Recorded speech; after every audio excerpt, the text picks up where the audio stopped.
안녕하세요. 3월 7일 매일 성경 함께 나누겠습니다.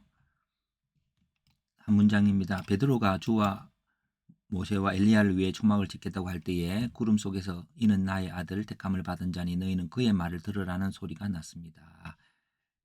첫 번째 문단, 예수님께서 용모가 변화되고 옷의 광채가 나면서 모세와 엘리야가 예수님에 대해 말했다. 여기 이제 본 거죠. 그래서 이 말씀을 한 후 8일 후에 그 뒤에 죽기 전에 하나님 나라를 볼 수 있는 자가 있을 거라는 그 말을 한 후에 8일일 수 있습니다. 근데 그 같이 기도하러 올라갔던 산에서 뭐에 어떻게 대해서 말했냐면은 예루살렘에서 예수님이 죽으실 것을 말했습니다. 두 번째 문단, 구름 속에서 이는 나의 아들 택함을 받은 자니 너희는 그의 말을 들으라는 소리가 났습니다. 왜냐하면 베드로가 초막을 주와 모세와 엘리야를 위해 세우겠다고 했 그 종교 행위를 세 사람에게 하겠다고 얼떨결에 한 말들입니다. 졸던 베드로가 깨어서 그런 속에 했고 그런 신비가 그들은 좀 무섭기도 했습니다. 마지막 예수님께서 그 본 것을 아무에게도 이르지 말라고 하였습니다. 소리가 그친 후에 예수님께서 나타나셔서 그렇게 하셨습니다. 어쨌든 베드로는 세 사람을 위해 초막을 짓고 짓겠다는 종교성의 말을 했을 때에 구름 속에서 예수 그리스도 나의 아들 택함을 받은 그의 말을 들으라고 했습니다. 그래서 하늘에서 난 소리, 첫 번째 이렇게 주제 패턴화는 이 본문의 내용을 가장 처음으로 이렇게 소리가 들렸다는 것이 이제 포인트가 될 것입니다. 그래서 패턴화를 해봅니다. 소리의 내용은 하늘에서 이제 나의 아들 곧 택함을 받은 자니 너희는 그의 말을 들으라. 요게 소리의 근원지는 하늘이죠. 하늘에서 소리가 난 자리는 기도하러 올라간 자리입니다.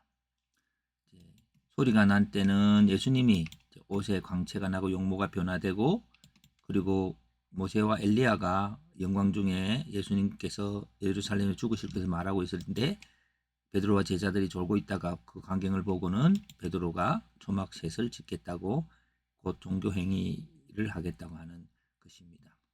여기 보면 신비와 어떤 변화 이런 것들이 초월적으로 일어나는 속에서 일어난 종교성들이 잘 묘사되어 있습니다. 그러나 예수님께서는 하늘에서는 예수님의 말만 들으라고 했고 그리고 들은 것을 아무에게도 말하지 말라고 했습니다.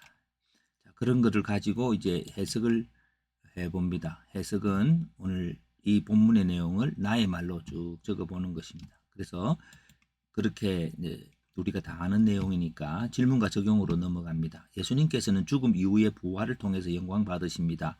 모세와 엘리야는 영광 중에 나타날 예수를 지목하며 그 십자가 지실 예수님에 대해 말하고 있습니다.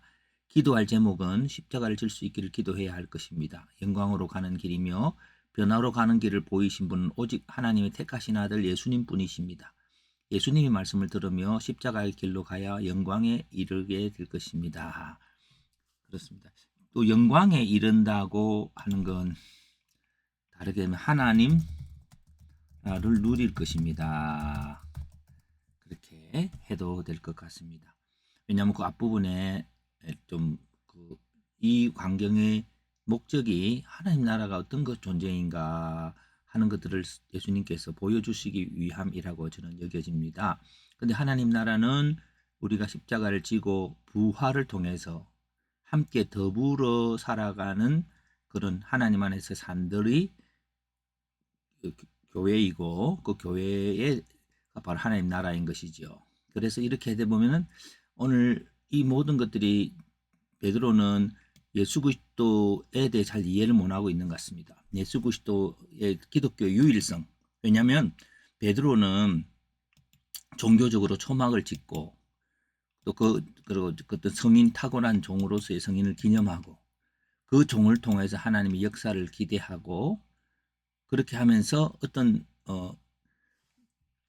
여기 또 종교적으로 좀 일어난 이유가 신비로운 현상 속에서 여기 보면은 이제 예수님의 모습과 된 모습도 보이고 또 이 죽은 선지자들의 등장 이런 것도 신비일 것입니다. 이런 신비들 속에서 뭔가가 이 하나님의 나라에 대해서 그렇게 할 때에 그들의 특징은 어떤 그쪽에 그 성인을 기념하고 특별히 초막 속에서 종교 행위가 이게 지금 오늘도 볼 수 있는 일반적인 종교성 속에서 이렇게 하는 것들을 봅니다. 그러나 예수님께서는 이제 그 원래의 영광스러운 모습을 보여주셨습니다. 근데 그 예수님의 말만 들으라고 그랬는데 택함을 받고 하나님의 뜻이죠. 택함이라는 것은 하나님의 분명한 뜻이 있고, 근데 하나님의 아들의 말을 들으라. 하나님과의 생명적인 연합이 있고, 그리고 나서 그리스도인의 십자가를 지는 삶, 그 죽는 삶이죠. 예, 죽는 삶. 이것들이 바로 기독교의 특징입니다. 그래서 이런 종교 행위가 아니라 십자가에 지는 삶을 통해서 오는 하나님 나라의 영광이 바로 오늘 우리가 살아가야 될 삶이 되는 거죠. 그래서 이것과 이것이 항상 대조가 되어진다고 우리가 볼 수 있습니다. 그래서 종교에서 생명으로 하는 단어를 우리가 잘 익히 많이 듣고 있습니다. 그래서 정리를 해봅니다. 기독교는 살아계신 하나님의 아들이신 그리스도와의 교제 속에서 하나님의 생명 안에서 연합 속에서 살아가는 다양한 사람들과의 살아가는 삶이다. 곧 그리스도를 머리로 한 몸의 한 지체로서 몸의 한 지체로서 그리스도와 대화하며 살아가는 삶이다. 그의 말 들으라 그랬으니까요. 그 대화는 생명적 연합인 거죠. 근데 그 삶의 특징은 그리스도의 말씀으로 서로를 책임지는 십자가의 삶을 사는 것이죠. 그래서 예수님께서 별세하실 것을 엘리야와 모세가 말했던 거죠. 근데 그것으로만 끝나는 게 아니라 함께 하나님이 주시는 영광을 누리며 살아가는 삶이 기독교인의 삶인 것이죠. 베드로는 이렇게 고백했어야 되지 않을까요?